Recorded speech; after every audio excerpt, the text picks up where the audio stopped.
Healthcare finances in Canada. The federal government contributes cash funding to the provinces and territories on a per capita basis through the Canada Health Transfer.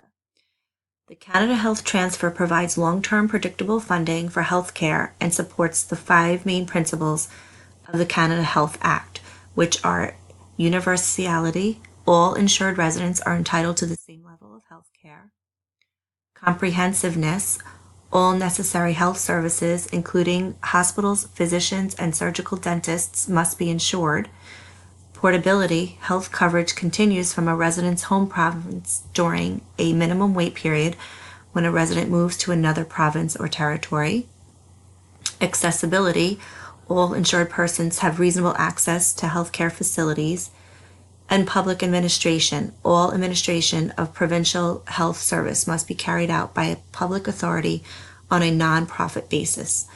Provinces and territories must adhere to this criteria in order to receive funds from the Canada Health Transfer.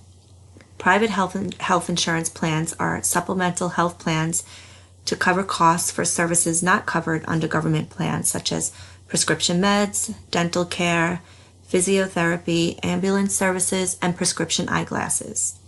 However, seniors, children, and low-income residents receive this supplemental coverage through their province or territory.